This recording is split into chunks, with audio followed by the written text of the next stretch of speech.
Hello, everybody. Welcome back to the TMS Pod. My name is Mitchell, and I'm here with my co-host, Steven.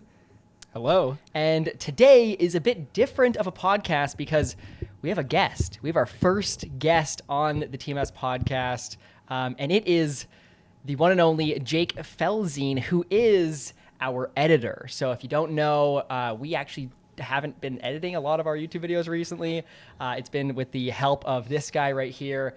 And we thought we'd bring him on, ask him a couple questions. He's all into editing and things like that. And we just thought we'd kind of just shoot the shit and see what goes down. So, Jake, welcome. Thank you for coming on the podcast. Hello. Yes. Thank you guys for having me. Of course. Appreciate it. I'm nervous. I'm not the one who's in front of the camera usually. Kind of, I guess. Maybe that's a bit of a lie. Have you ever done a podcast before? Not in this format, no. I for a brief stretch tried to do a solo pod, and okay, that was mostly just solo. video. Did they ever get posted? Journaling. They did, and I think they're all gone now. So. Ah, shoot! I want to go find those. Wait, what are they about? Were they just about your daily life and stuff? No, I tried to have it be camera adjacent related type stuff, but yeah, right. I don't know. Oh, that's interesting. How long ago was this that you would have done this? I don't know, probably a year ago, at least 2 years, maybe. Oh, okay.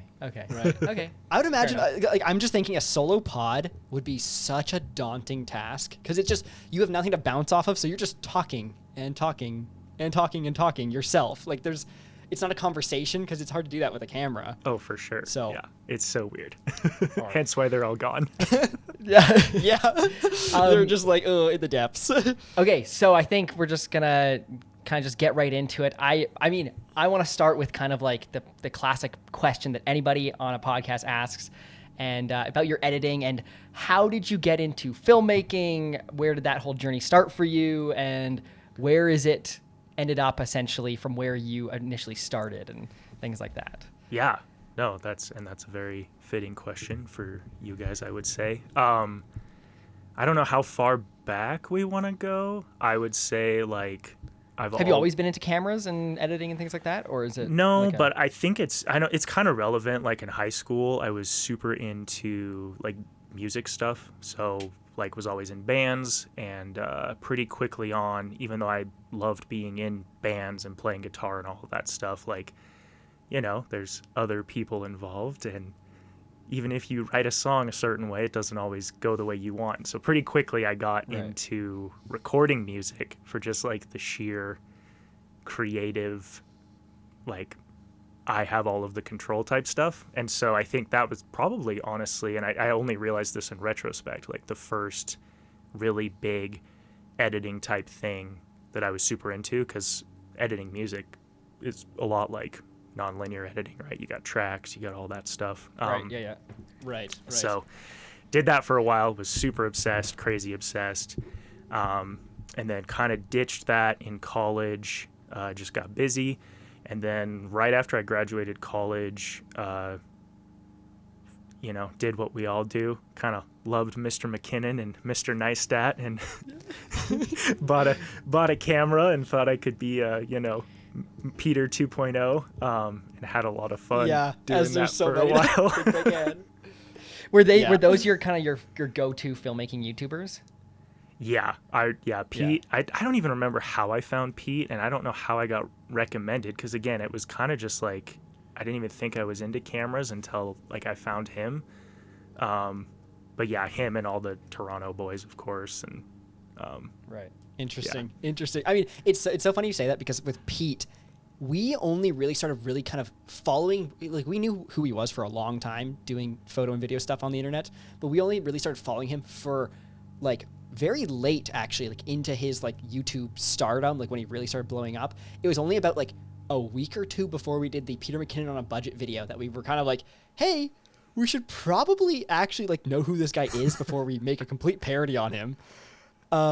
And so it's funny because you say that because there's people who are oh yeah, from the beginning I was obsessed with Pete. And he's the one that got them into filmmaking and things like that. Exactly.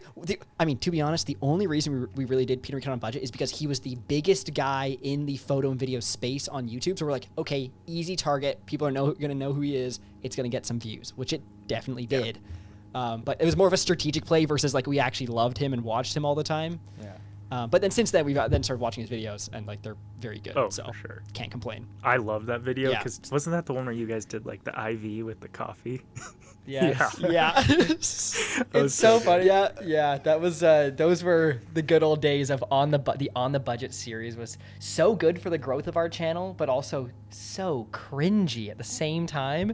So Yeah, if you go God. back, I think we've removed or privated almost all of the On the Budget ones because we don't want people to necessarily go back and take a look at them because they're a little bit embarrassing.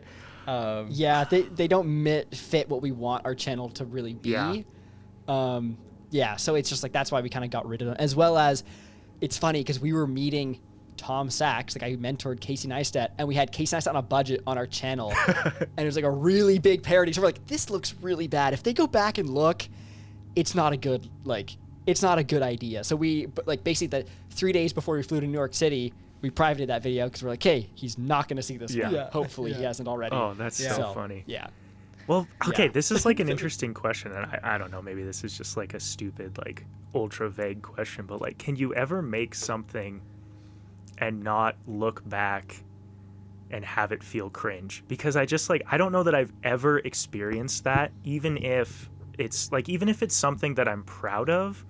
I feel like I still look back and it's like, Yeah. it's still kind of cringy. I don't know. It's like, I True. wonder, That's I would true. love to I feel ask like there's- someone who has never felt that and then watch what they think isn't cringe. I guess you could argue that at that point, you know that they're just not growing because like if they don't see what they've produced in the past and be like, ooh, that's really not that good, then they haven't grown from that point and they just stayed stagnant. But I think I'm a little biased here because I'm going to fabricate an answer, but I think there's two buckets to cringe where it's like, okay, there's like I just was inexperienced. I didn't know what I was doing in terms of like with cameras or whatever. So I'm teaching people and don't really know what I'm talking about. So there's that bucket of cringe. But then there's also super loud, obnoxious, being like Like trying to be Logan like a comedy Paul. channel, Yeah. like the Logan Paul type thing, which is where that's where I think the Casey Neistat and the Sam Colder and the Peter McKinnon on a budget videos fell, where it's just like you see that and you're like, oh. But I would also say, let's just like, not. going off of Steven's point, I think you're pretty right, because I've noticed that videos where you're cringing because I didn't know what I was doing and I was learning. Those videos, other people look at them and they don't think that they're cringy. They look at that and they're like, oh, this guy did a great job with this, and like he's obviously not a professional filmmaker, but he did an awesome job. But then there's the videos, Peter McKinnon, Casey Neistat on a budget. Those ones that I think like people look at, even strangers are going to be like, ooh, I'm cringing for this guy. Like this is a bit awkward. Did you see those videos when they came out? Were you following us at that time? Oh yeah, no, and I was following you guys for that. I think all of Out of 52, and I maybe even found you before then. I'm trying to remember. Yeah, do you remember what your first video of ours would have been? I don't. I would have to go maybe look at the discography, but I mean it was a ways back because I remember like all of the Out of 52 series. Really? Yeah. Wow, that's like a lot of, because after Out of 52 ended, we only had 30,000 subscribers at that time. Yeah. And then now we're at 150, whatever. So it's like a majority of our audience doesn't even have a clue what that is. But that's interesting that you know what that is. I don't even think we've talked about that before, whether you knew what Out of 52 was, but you're like an OG for sure. That's crazy. Well, thank you for watching for that long. Of course. No. Yeah, that's interesting. Yeah. That's really interesting. So okay, I guess pulling it back to you and your story. So you said that you were doing nonlinear editing, music, kind of like that kind of stuff. Yeah. So I would say that's a very interesting path because a lot of people, especially in the filmmaking space, are like, oh, they get into a camera first and then editing is kind of the thing they have to do to produce their work, where it's like, it's kind of like a necessary evil, or it turns into a kind of another thing that they really like. For you, it was more like, oh, I actually like the editing first and then you go to cameras, which I think is a bit of a backwards way to do it compared to a lot of other people. Totally. I think, again, I don't know why the lightning struck, but it was just like, oh, cameras are cool, which like all growing up, my mom always like filmed stuff. Like we always watched home videos. So like it was always kind of there. Always made dorky videos with like my best friend, but like, I don't know. I just never had like registered that it was like super crazy obsession type thing because I was just like the music guy. I was like, I'm into music. I play guitar. That's my thing. Right. And then, and then like, again, like did the camera stuff, loved it, thought it was super fun. And like kind of like you guys talked about, I always loved the editing, which again in retrospect makes total sense because it's like, oh yeah, this is kind of like music. And I just assumed that like everyone loves editing. And I would like again like YouTube is like so like is such an easy way to be like siloed as like a hobby, and especially like I've never had like a ginormous channel, and so like I would occasionally meet other people even in my area who do like photo video stuff, and they'd be like, oh, I hate editing, and I would just kind of be like, well, that's weird, that's my favorite part. You know, like That's like, so funny. like I like the camera stuff, yeah. but that's definitely not the best part. That's definitely an anomaly because I could definitely. I mean, we come like there's two different sides of like the filmmaking world, which is more like the super like the I don't know what you call it. Like there's basically the people who get in camera first versus editing first. There's definitely a lot more people who are camera first, and they want to produce like cool. Well, images that's and mainly stuff because first. the camera part is the most fun for most people. You get to go out, you get to shoot, you get to experience, you get to travel, and then the editing is like you're at home, you're sitting behind a computer with a keyboard, and you're like, this fucking sucks to some people. Totally. Now it's and that's one of those things where like that's one of the main reasons why we hired you is because like we started TMS Productions and we were getting into editing and video and stuff, and Steven and I were definitely more into the camera part. Tommy was, I think, similar to you in the sense that he was into the editing part more so, and like Tommy, very talented editor and is very talented at what he does. And he took a passion towards the editing side more so than Steven and I did. Yeah. And then when Tommy ended up leaving, Steven and I can edit for sure. We know what we're doing. I know how DaVinci works. Like I can do some damage if I need to. It's just I don't necessarily like to. So, and Steven is kind of the same way. So well, it's in a way where it's like you just don't have the patience to kind of spend 10 hours for one shot or something like that. Yeah. And when it comes to even now for our more quote unquote cinematic editing, we still do that because it's still about the creative vision and what you want it to look like. But then when it comes to something like YouTube videos, which is, it doesn't necessarily matter 100% on how it's edited, or your vision doesn't necessarily have to be the only one. Like you can get someone else's vision. That's where we were kind of like, I don't love spending a whole bunch of time editing this thing. So that's why we were looking for an editor. And we turned to you, and that's kind of where we found you and started working with you. And it's funny, I'm going to kind of recap the story of us hiring you because it's kind of funny. I would love to hear it from your guys' perspective. Yes, I don't know that I've ever asked you. It's funny because I don't think we've ever told you this, and you're gonna probably laugh. Okay. So this would have been February 2021. Yeah. Which is when we started working together. And we got reached out to by Epidemic Sound, and they were partnering up with a company called NAS Academy, which is like this online learning platform. And Epidemic Sound wanted us to make a course on sound design for them. And then they were going to take it, post it on NAS Academy. And we're like, okay, cool, let's do it.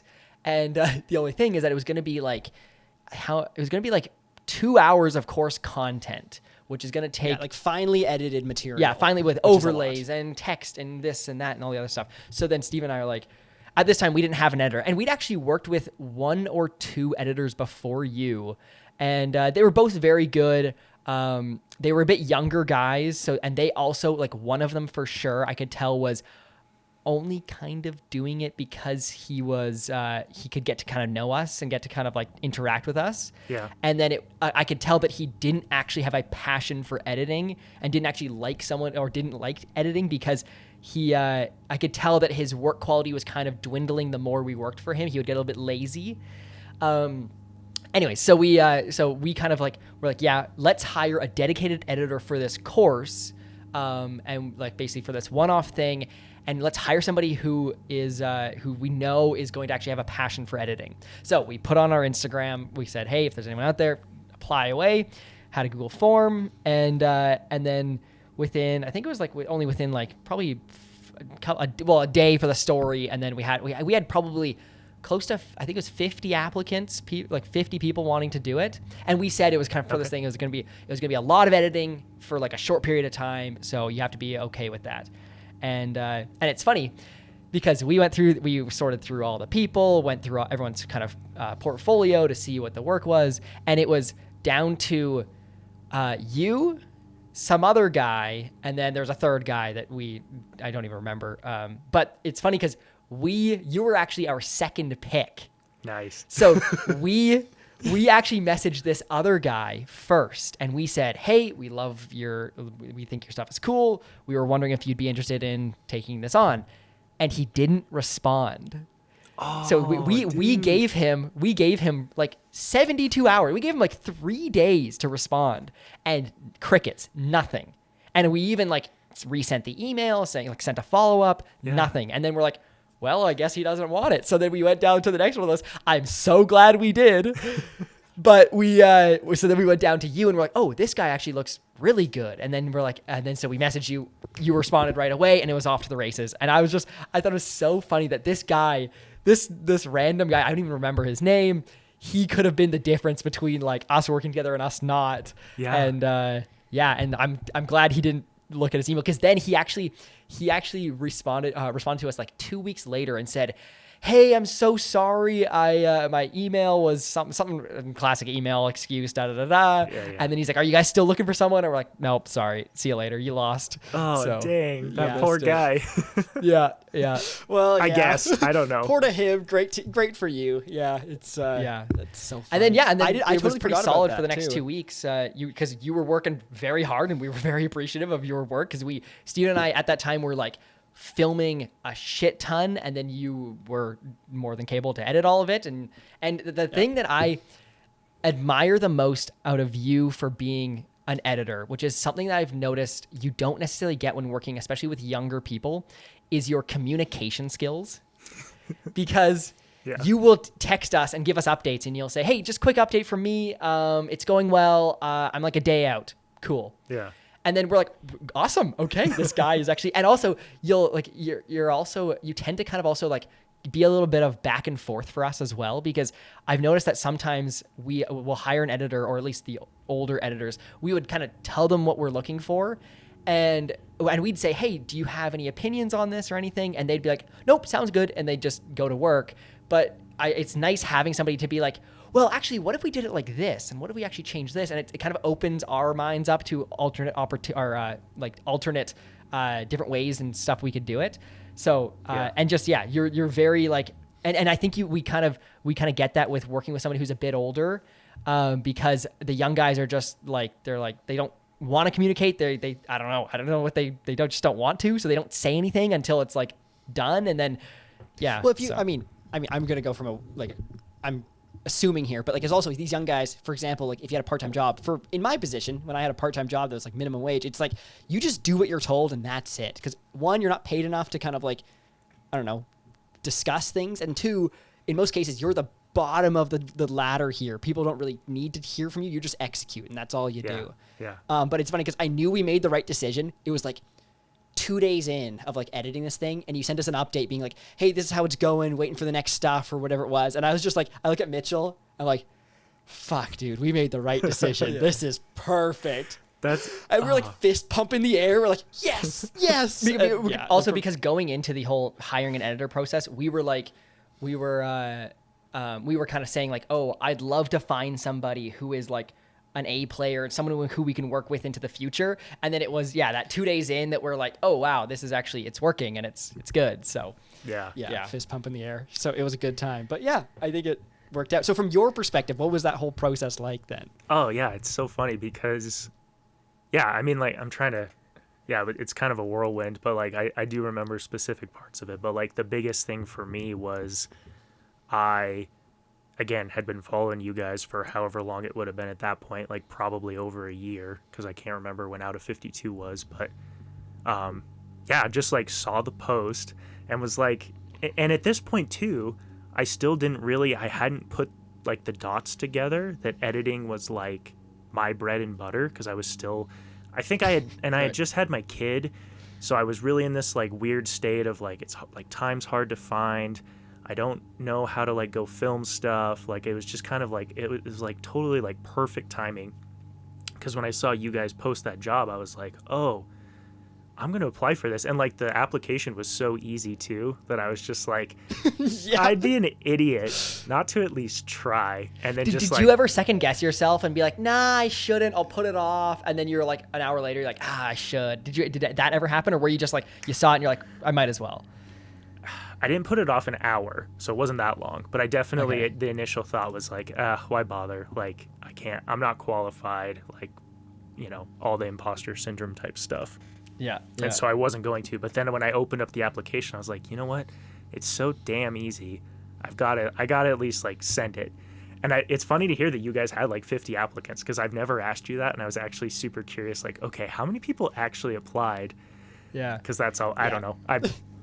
I've hired people before and that always is interesting to me. But anyway, so yeah, did that. And yes, like I remember when you guys emailed me back, I like went in and like showed my wife and I was just like, It's happening. apparently Yeah. it might actually it's like happen. The scene in The Office. Yeah, it's happening. That's so funny. So yeah, Oh, I was so yeah. stoked. I was just like, oh my God. Did you, and something that's interesting is that editing is not your full-time thing. No. Like you have a full-time job aside from this. So I don't name drop necessarily where you work, but like what do you do that's not like for your full-time job that's not editing? Yeah, so full time I work for like a big tech company, which it's so funny to hear you guys say the communication thing because I guarantee that that's like where it comes from because like, Oh, absolutely. I mean, Stephen in and a I tech have Stephen and I company have like IM theorized that like they're like, oh, I honestly betting you it's because you're probably working in this tech company and they use Slack and whatever to communicate, Yeah. and it's like Yeah. it's probably like you have to give updates, and that's because you have to tell them what's going on and how things are going, and Yeah. that's I also noticed it though because like in the way you name your files, it's like all lowercase with hyphens. Yeah, or, it's like coding or with yeah, underscores. like and it's like this is just like coding where it's just like file underscore final or something. But Like, and the, this the is so first one's funny. not capitalized, but the second letter of the word or the first word of the first letter of the second word is capitalized, so it's like that kind of style. Yeah. So Yeah, it looks very like tech. Oh, totally. Yeah, I got one, and I didn't mention that. I got my degree in computer science, and like spaces are just like a huge no-no for a variety of reasons when you're programming because of right. character stuff. So yeah, I've always named files that way. Always like, yeah. Anyway, that's funny. Yeah. Oh, that's so funny. So now you are like you're coding in this, or are you like more? Because I think you said like managing. Is that Yeah, I used to code, and now I'm a manager. right? And so yeah, it's like, I mean, communication is literally my job now. So it's just so funny that you Yeah. guys are like, this is great. And I'm like, oh my gosh, like it's like drilled into me because I just wouldn't know. I wouldn't know how to operate otherwise. Yeah, I mean, the thing is that you have work experience from the people that we're hiring, so it's like you actually have experience working, especially at a big boy job, I would call them, where it's like you're not just like working at a restaurant or doing those kind of things. It's like actually like it's a career type job. So yeah, that's because we've talked about that exact thing. Where it's like, oh, this is probably where it comes from, which is perfect because it's like we can like basically take benefit from that. But it's just funny because even like the other guys that we've hired, just like obviously you can tell that there's not a lot of work experience. Communication is like not the first thing on their mind, so it makes sense. So Yeah, no, that's really good. totally. What do you see in the editing process that you enjoy so much? Because like we were saying, is like people enjoy the cameras more. It tends to seem, and you're into the editing. What is it about editing that you're like, yeah, like I want to do this full time. This is like my thing. Yeah. What? Oh, man. I mean, it's a lot of things. Again, I think to draw it back to like the music side, I think, again, I just like really relate to kind of the rhythm of an edit. And it's, I don't know, it just, it gets me going when all of it feels smooth, right? You know, like Right. Yeah. it's hard to describe, but I don't know, just like a good edit with good rhythm where the visuals and the music and everything just happens in a way that feels super fluid. I don't know, that just like, that's exciting for me. I'm a big nerd. It just gets you going. Just gets me going. Yeah, I don't know. And I mean, I've always loved movies, and I've got the music that I've always loved, and it's just like the perfect marriage of all of that where I don't know, Right, telling a right. good story through that's just like the best ever. It's interesting to hear that you were like into music, because I remember, I think we asked you about what you did before, and you said you were into music at some point. But it's quite interesting because I've noticed that with your editing style on our videos is you tend to do a very, very good job of scoring the videos. In the sense, in the sense of, because you'll do things that I haven't seen anyone else do before, which is you'll let's say, even if it's like one of our talking head videos, which can be the most boring shit on planet Earth. Most people will just lay a track over and call it a day. But what you'll do is you'll take like the crescendo of a song, cut that part out, put it at a part where like it like hits properly. Like, let's say we say something impactful, and boom, you get this crescendo. And then because like maybe the rest of the song of that song is not quite right, you'll then splice in, say, a better part of the song that is more conducive to like someone talking over it and a bit more like background track-esque. Yeah. And you'll do this in like all the parts, and it kind of like I love it because it kind of like it keeps you engaged for sure, because it'll be like, okay, a title scene will come up, and that's kind of when you want something to hit. So then it'll be like boom, it'll kind of do this nice little riff and this little sting, and then it'll go back to, and you're chopping up music more than I've ever seen anyone chop up music before. So I love it. It's interesting to hear where that's come from. I'm assuming from the music side and editing the music and things like that. Totally. So. Yeah. It's wanting to have that rhythm feel natural. And, I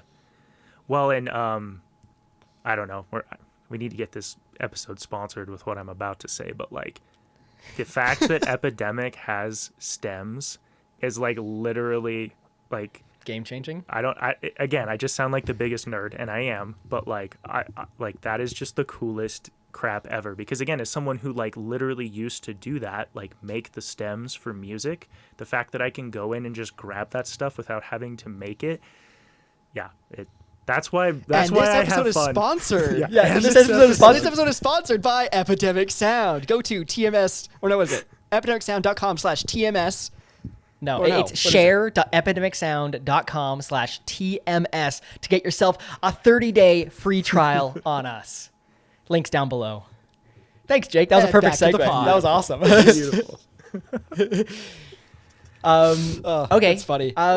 That's Now, have you tried other music licensing services, or is Epidemic? Because I know that's the one that we kind of mainly use. Yeah, I did just actually, because I found out that Track Club has stems, I have started playing around with them. And with who?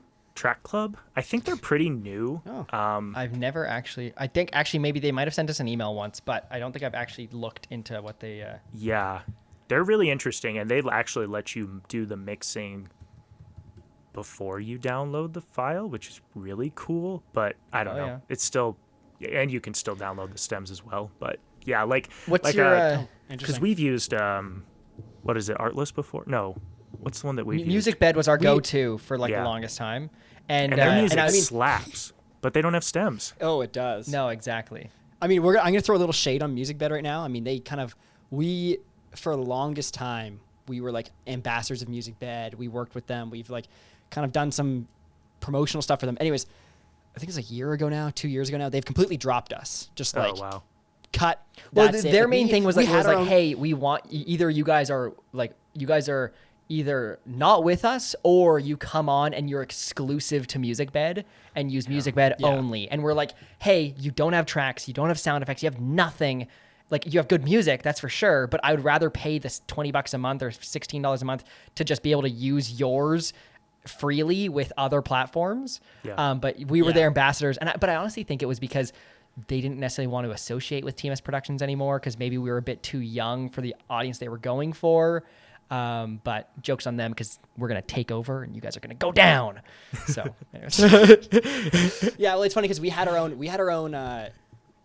Music Bed playlist where we had like the tracks we would use all the time and stuff. But I just noticed, without even warning or anything like that, they removed it from the website, and we only noticed it like I think a few months later, and we actually emailed something like, hey, where's our playlist? Yeah. Anyways, and then that's when they actually came out of the woodwork and said, hey, we need to start going exclusive. You guys want to basically still work with Music Bed and kind of like do that kind of thing. And we're like, no, we're not going to do that. So they kind of like, I don't know, they kind of start dropping us and whatever. I mean, their music does slap. It is also so expensive, Music Bed. Yeah. yeah. So you gotta really want it, but Epidemic Sound is still And for, I mean, very MusicBed good. is great for like short films, for like big pieces, like actual, like say, like things that you would want to use for like actual like proper videos and films and things like that. But for just a generic YouTube video, Epidemic Sound or Artlist they've got you covered. Like it's much better to go with them. So Totally. I heard you talk about this with like you talked about movies real quick. You're like, this is a good combination. I want to hear, what is your favorite movie? Or maybe top 3 if you can't pick one. My wife literally gives me shit because I have like a 20 long top 5 list. Okay. But I'll hit you with some of my favorites. One of my all-time favorites right now, which, again, there's a trend here, is Whiplash. I love that movie. I have not seen Whiplash, but I saw it. I actually saw it recently. It's very good. That movie is so good. It's very good. It's shorter than I expected it to be. It's a fairly short movie. Yeah. And then as well as it's, you'll know this, Mitchell won't know this, but it's a very abrupt ending. And I was like, interesting. I wasn't expecting to end then, but okay. Yep. It just cuts it right off. But yeah. Yep. No, you should definitely watch that one. It's a very hard. That one's good. Okay, I will. It's about music. Nice. Shocker.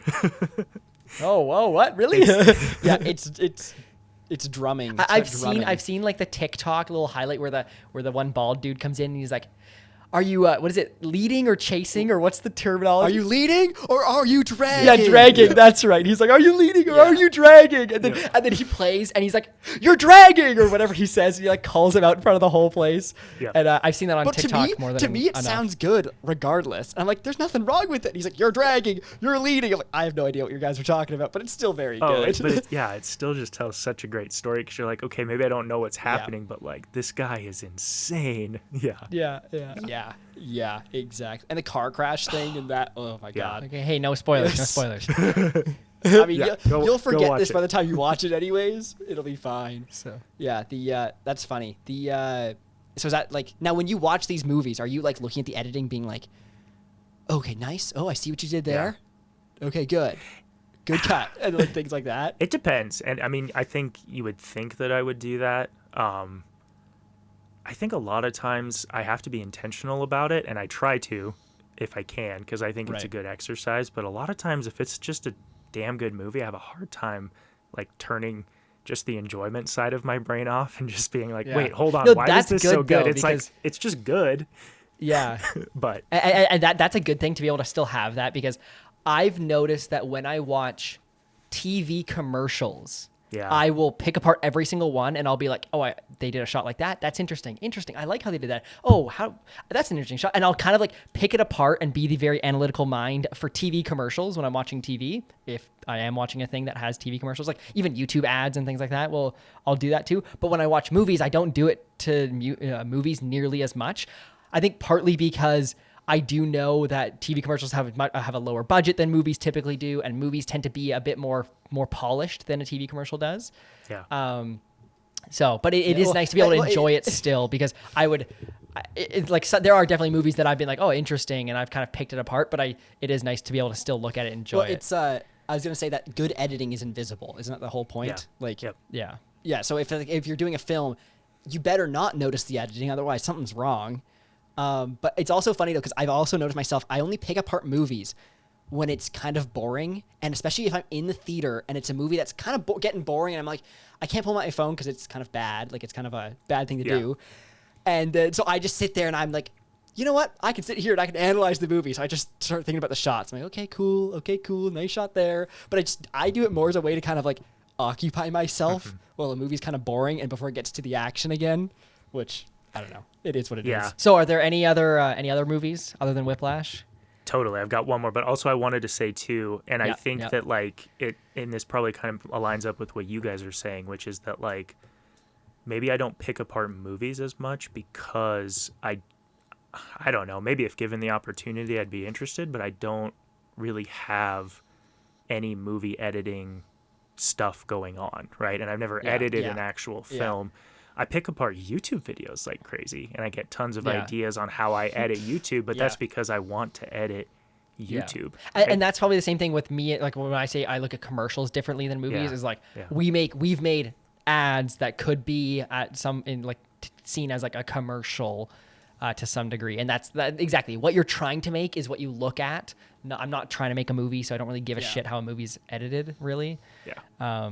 So I mean, well, it's also YouTube editing and movie editing are two very different types of editing. Oh, yeah. Like, Yeah. they're not very transferable. I mean, I'm not going to say this. I'm not saying this to be critical, but it's more in the sense of like, because there's been times, like there's that one time we did the Gore-Tex spec ad. And I was like, hey, can you edit this for us? Yeah. Like, because we're kind of strapped for time. And you did it. And it's like, it's all right, but you can tell where there's a little bit of like lacking in terms of like the pacing and the shot selection and things like that come with like narrative, more cinematic style editing. Yeah. Where it's like YouTube editing is a totally different beast and things like that. So it's like, would you ever there's, like- want to edit a movie or do anything like that, or are you just mainly like what if you could edit anything? If like you had any option to edit any sort of thing, even like yeah, what would you have say? What would you kind of style of editing would you want to do? Would it be YouTube or commercial or movie or insert other type? Yeah, I think it's just YouTube. I don't know. And again, yeah, like for some reason YouTube just like checks my box on like what I love editing, and also I watch a ton of YouTube. Like that's my probably my main social media space. right. If you can call it social media, I think so. But yeah, so I'm just like all about YouTube editing. I mean, I think it'd be fun to try and edit a movie, but like you guys said, I think I need to just, you got to get used to the language, right? It's just a completely different language. Oh, exactly. Yeah, I mean, that's a great way to put it. It is basically like another language because you're still talking as in editing, but it's just a different language now of how you do it. I would also be impressed whether you'd have the patience, a lot of people would have the patience to edit a movie because it's also, you're doing fine cut editing, narrative style editing for 2 hours of content, which is huge. Yeah. Like, it takes you multiple months, many months, like 6+ months to edit in a movie on the first pass. And it's like to do that day in and day out on the same thing. I would not be into that at all. Like that would not do it for me at all. I would hate my life. I think so. Well, and I think too, again, like having just listened to podcasts and stuff, the other piece that like is just a world we don't even deal with is like, oh, for this one shot or like this short scene, like, I mean, how many takes can there sometimes be, right? Whereas like in YouTube editing, it's like, depending on, I mean, and again, it kind of depends on the person, but like with you guys, I mean, it's like, I don't know, maybe there's a missed take and a second, maybe a third, depending on how frustrated it gets. You know, sometimes it goes long, but it's like, I don't know. I think you just have to reframe your brain to like be into that. And I don't know. It's like sitting there seeing Leo do 30 takes of this one shot and trying to make sure I find the exact best one for the emotional moment. It's like, I don't know. I don't know if I'm into that. I know that because Tommy went to film school for a year, and they were literally talking about how, because when it comes to YouTube filming and things like that, for us, it's like, how few takes can we do, right? How close to a one shot can we get the video? So you only have, so when it comes to editing, it's also way more authentic. Yeah, way more authentic, as well as you can just pick like boom, boom, boom, boom, boom. I remember Casey Neistat did a video talking about how with his daily vlog, near the end of his kind of daily vlogging spree, he would film 30 minutes of content for a 10-minute vlog, which is absolutely insane. Like how much content he's using, like that's such a high ratio. Because mostly, I mean, for us, we probably film probably close to 2 hours worth of content for a 10-minute video. And he's just like, yeah, I know exactly what I'm saying. I know exactly how it's going to go. I know exactly and he's like, oh, the editing is super easy too. Cause he just goes boom, boom, boom, boom, boom. And he just puts it all in there and he knows exactly what he's doing. But where I was going with this was Tommy went to film school, and in film school, they literally teach you to get as many takes as you can possibly get, as many takes as the budget will allow. Wow. So like there will be instances where they go and they get like 50 different takes of the same thing, because you never know, something might change, the emotion might be different. And they teach this in film school to get as many takes as possible. And I'm like, that's ridiculous. Like editing, say, a YouTube video, I get impatient. Let's move on, guys. Come on. I get impatient editing a 10-minute long YouTube video. Near the end, I'm just like, I'm fucking done. Can we get this over with? But like for a movie to like have to sift through all of them, no, thank you. That is not my thing. Yeah. So I totally agree. Maybe one day I'd be wanting to try it, but right now I just don't have a ton of interest. yeah, But, we'll make a film, an actual movie, and then we'll get you on board as our editor. okay. I It'll mean, be a disaster. We have a video idea.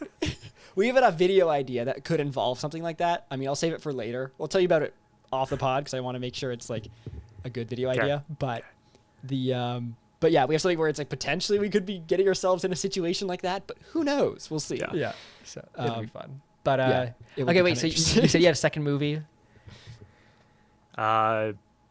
Social Network's up there. Oh, Social Network is a Yeah, classic. that's a classic. I love that Classic. movie. That movie's so good. I've always got a soft spot for the original Star Wars movies because I watched those my whole Are you a big life. Star Wars guy? Yeah. Okay. Are you like I have a replica lightsaber Star Wars kind of guy, or are you just like I enjoy the movie kind of guy?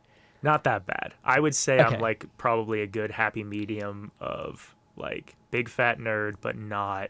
I don't know. Okay. I'm trying to. Yeah, think, I don't I- have a lightsaber. I guess let's put it that way. I never got into Star Wars. Like I don't know, it just wasn't my thing. So yeah, it's interesting. A ton of people are Yeah. obviously into Star Wars. It's a huge thing. So Yeah, that's interesting. Now, okay, another question I had is, if you had some advice for someone who wants to say get into a position where you're at, where you're say like doing YouTube editing, things like that, from your experience, what would you recommend them? What would you say to them?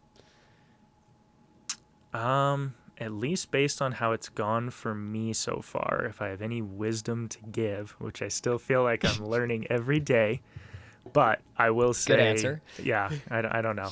No one ever knows everything, but I will say what's worked well for me so far, and it always just feels fake because it's like, how does this keep working? But like, make stuff, put it out there, and just keep doing it, because if you like it enough, you're going to keep doing it, and eventually one day something that you make can be used to show someone else, and it's going to relate with them, and then they'll probably want to hire you, right? And like one of the main reasons why you were in our top 3 for editors when we first looked at hiring you was because we looked at your YouTube channel and you had YouTube vlog style content. There was content of you talking to camera, and like you had it interspliced with overlays and things like that. And like the style was similar to the types of videos we were wanting you to edit. So we instantly knew that you could do that because you have done it and are doing it currently for your own YouTube channel. So I know that like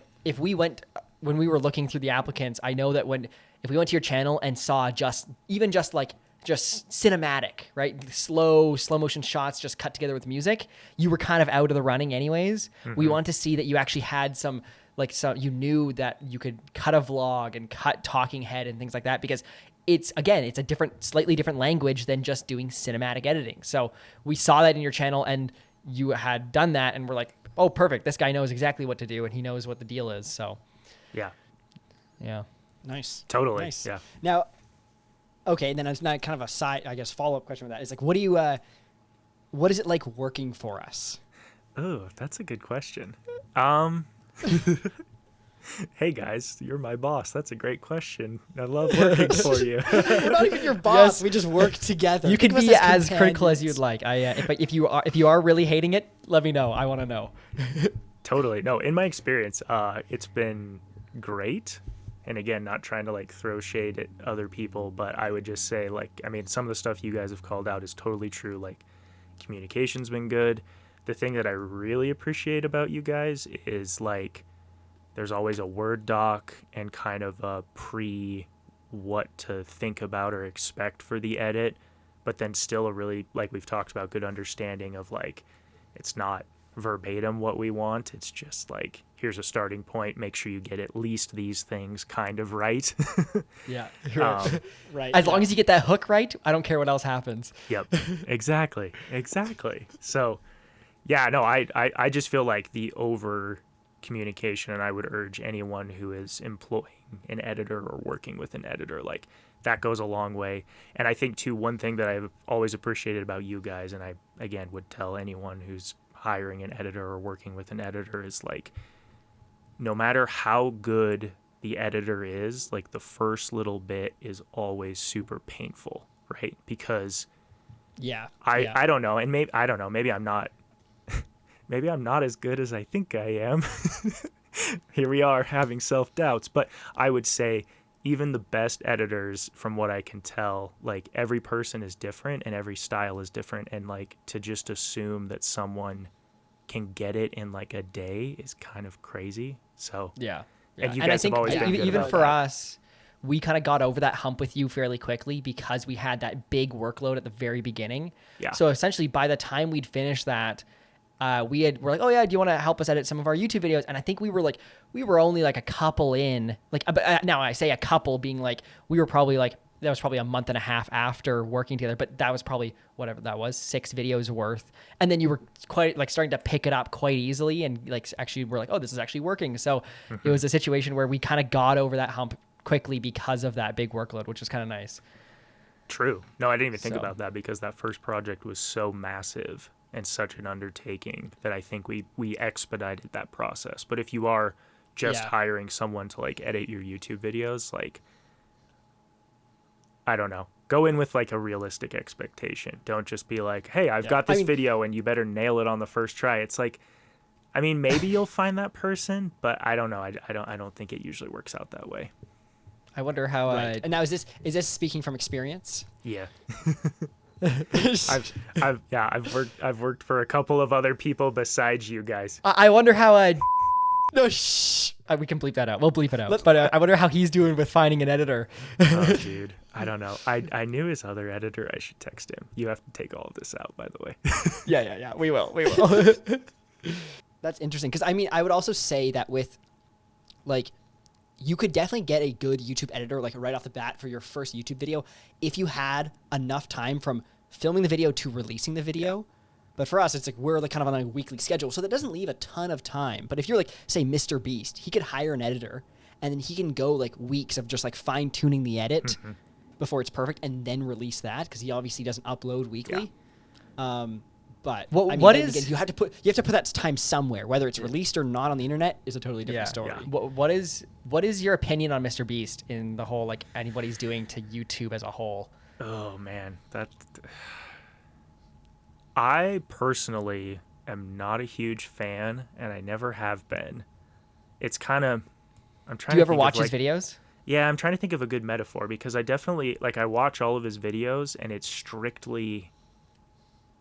That is where I get educational with it, right? Like, when I watch a Mr. Beast video, it's not because I'm enjoying it. It's because I'm just curious... I'm trying again, like maybe like a top athlete in a sport that you don't care about, or I don't know. I'm struggling to come up with a metaphor here, but it's just like he's the best of the best. Why? Yeah. But I don't really like it, and it's weird. His existence is completely confusing to me.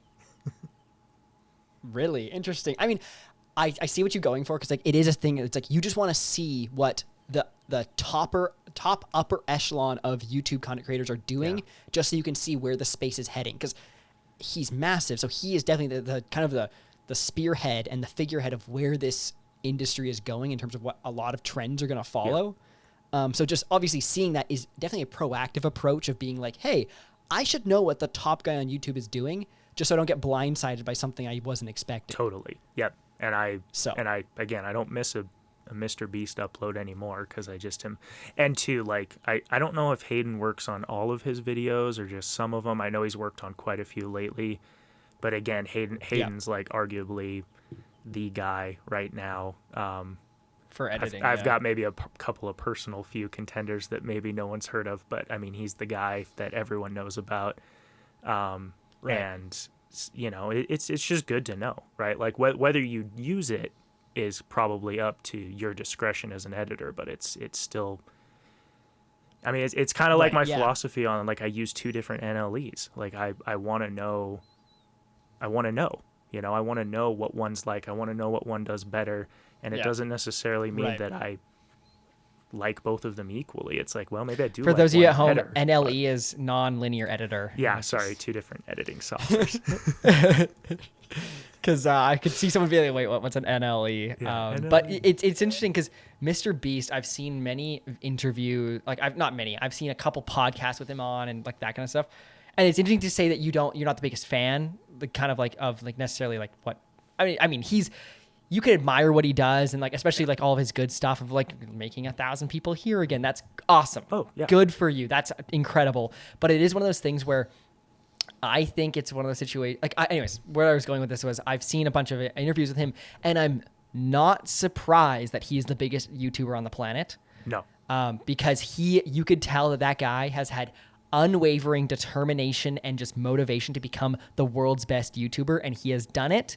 And it wasn't a matter of if he was going to do it. It was just a matter of when. Yep. Because he put his entire being into doing it, and it was like, I'm not surprised that it's come to this.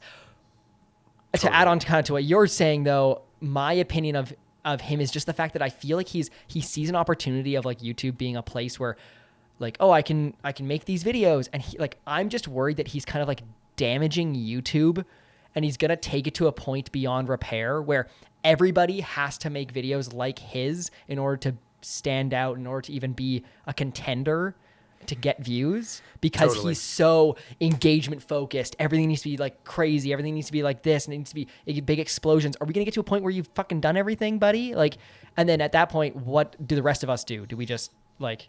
So, but then again, that could be a very naive way of thinking about it. I would say that's a little bit of an irrational fear, just because there's always going to be people. Say, for example, Jake, you're not obsessed with Mr. Beast. You're not going out watching all of his other channels, I'm guessing, and like Beast Philanthropy and all these other things. It's more, okay, out of curiosity, let me see what the top guy is doing. However, there's also just different pockets of people that like different things in terms of like, hey, True. editing, video, filmmaking, personal finance, all these kinds of things. Like, everyone else isn't suffering. I just think it is a situation where he is kind of stepping up to the level where now you have to put a lot of time, money especially, and energy into videos, like pretty much like a TV network, where it really makes it difficult for somebody to build an audience now who is like in their bedroom with a laptop webcam, just like wanting to say be a YouTuber, like back in the olden days. Olden days of YouTube. Right? Yeah, that's tough. That being but, said, I mean, one of my favorite editors right now is the exact antithesis of what you described. I'm just going to guess, is he the guy, his name is Ryan something? Is he a guy? Because I remember seeing a video where this guy was in his bedroom basically doing a video editing thing, and he was like a filmmaker. I think his name is Ryan, and last name starts with an N. No, Nog something. that's Anyways. not who I'm thinking Okay. of. Maybe- But I'm gonna send me Do who you this know- is so I can go check it out, because that sounds fascinating. This guy's a very good filmmaker in the sense of like, he just kind of has what he has, but it's more like the storytelling. He's very good at storytelling. I'll send it after. Okay. I want to find him because then I don't sound like an idiot on this podcast. But Wait, sorry. Who was the Some editor people out you were there talking might- about, Jake? That you're. So I'm pretty sure Colin and Samir are heading over to interview him. That's my prediction. It's, again, YouTube nerd here, but Dodford is the GOAT I've right not now. heard that name. Dogford. DOD, Interesting. or no, DADFORD. Now I sound like an idiot because I can't remember how to spell his name. It's either DOD or DADFORD. At least you got the name, because that's interesting. Yeah. Ryan, I'm trying to find. He did the intro for the Colin and Samir editing podcast episode, which is how I kind of found this guy. And then yeah. his videos are insane, and I'm pretty sure he's just making them in his bedroom. And yeah, you're welcome. And I you're can welcome to see, the yeah. listeners, because he's gonna blow up and be amazing. Wow. Yeah, actually, I'm Interesting. just quickly just looking at them. That they look very, very well done. Yeah. He does a lot with like Oh. overlays and things like that, with like cutaways to movies and stuff too. Yep. It looks like. Oh, interesting. Huge inspo right now. Yeah. Oh, that's interesting. Interesting. I'll check it out. But Okay. yeah. Let me just see if I've got because I think we wrote down some questions here. I mean, I kind of went through all my questions, so I'm curious, what is your, this is a pretty standard question, but like, do you have a dream editing rig or anything like that? Like in terms of hardware, where you're like, I would love to have this piece of hardware or Yeah. whatever it is.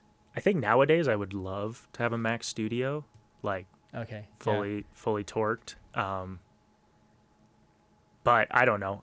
Again, it's like a purchase that I've had a hard time justifying, because so like, for those who don't know, I edit on just like an M1 Mac Mini, and like the only upgrade I did was like the RAM. and it still just like slaps so hard. It's like frustratingly good for how cheap it is, because I'm Would like, you dang, would you just crap out so I could have an excuse to buy the other one? yeah, can you please stop working so I can get the nice one? But it's like, I don't know, it just keeps plugging away. Like it's crazy. But How old of a machine is it? it's an M1, so it was It's probably 2020. 2020, I think. Yeah. Oh, interesting. Interesting. Yeah, the Mac Studio looks just insane. I've like looked into that, and like that's it. If you're looking for just pure horsepower, that thing is just nuts. Yeah. Yeah, I think my dream setup would be like that, with probably some better monitors, because mine are kind of crap. But Pro Display XDR. yeah, probably that. And then I don't know. I've never really like I've always liked the idea of the laptop editor, and I've just like always thought that I should like that, and have never loved it. So like I think I would almost rather have like an iPad for like traveling or something. But Right. yeah, Right. Yeah. I That's like interesting. a guess battle even, like, station, and then a laptop is just always so heavy to lug around, and I hardly use it when I'm on the go. Right. Would you ever do the thing where you have a laptop and then you have like a docking station for it? So it's like everything you have is on that laptop if you need to be portable, but you can have like keyboard and mouse and stuff. Yeah, that would be pretty cool. I've thought about that. But I don't know, because like a Mac Studio is like so much more powerful than. But again, like now that we're in the Apple True. Silicon Yeah. era, it almost doesn't even matter. Because like, well, I think I don't know if Literally. you guys saw that, but like M2s are just like straight up not selling. And it's like, no shit, Apple. Like M1 was like too Well, good. like, they're only such a minor increase. It's just like, Yeah, yeah, nobody not, like, cares. Yeah, it's like there's no leaps and bounds. it's like a cheat code. You know it's bad. You know it's bad when MKBHD is like, yeah, I'm sticking with my M1 Max MacBook Pro. Like he's not going to the M2, which shows that it's just like not worth it. Yeah, and he's the So- guy who like never misses the chance to upgrade, and he's like, yeah, it's still fine. It's like, yeah, that's when you know. Yeah, I'm okay. Yeah, speaks volumes. Yeah, that's really funny. Huh. I really want a Pro Display XDR, or at least a studio display sometime, maybe. Yeah. Who knows? I'll get one. But I just like it because it just seems like it's just good color as well. So if you're doing color grading, Yeah. well, it's interesting because like out of all the editing stuff, like editing itself, the one thing I like myself as like I could nerd out on is color grading. Yeah. Because I think it's just because it's like photo editing. I don't know what it is, but like that is definitely something that I kind of like I enjoy. And it's interesting because I'm always doing everything on my tiny little MacBook Pro screen because it's the most color accurate monitor I have. I have this big screen, but it just like the colors are just terrible, so I can't do it on that. So studio display would be really nice Totally. for something like that. Yeah. Or Pro Display XDR. Yeah. But Yeah. yeah. Interesting. Yeah. Nice. I was gonna ask one last thing. Is like, do you have any friends that do filmmaking or editing, or are you just kind of like you're the only one that you know that does this? Yeah, I've got a few buds that I've kind of met over the years. Are these like internet friends or like real life friends? Both. A lot of the internet friends that I've met recently, which has probably only been in like the last 6 months, I haven't actually like ever gotten a chance to meet them in person, which I guess you guys Right. would fall into that category as well. Right. I guess so. Yeah. But yeah, as far as like there's a few people around my area that like have done it, and I've like gone out and shot with them and stuff. But yeah, I don't know. It's just Yeah. again, I just like editing, and I know what I like, and I have a lot of other stuff going on, and I oftentimes just am bad at carving out time to go do that, which I don't know. I guess I make a good That's editor. I'm a little antisocial at times. Yeah. That's the Yeah, I mean, the best character trait we could makes- ask for. Yeah. Literally. I was just gonna add here. I found that editor that I was talking about. His name is Ryan NG Films Ryan on YouTube. Films. Okay, I'll go look him up. Ryan NG Films. name- Anyway, so for anybody on the podcast who was curious about what I was talking about, I found it, and he his films alone are very good, but he's also like the editing is very much like storytelling driven and stuff like that. So Okay. very good stuff. I'm sure you just wasted hours Yeah. of my life, so thank you. Yes, I will be. It's just a few more recommendations. We'll kill it so he has no time to edit our videos. And just like fill all his time with just watching YouTube.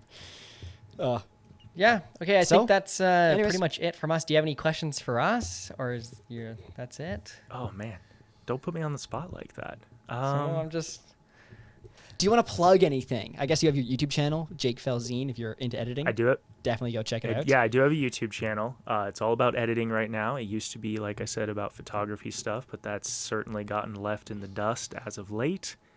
I don't know. That's probably all I would plug. Nice. And you guys, Okay, TMS. cool. Oh, well, thank you.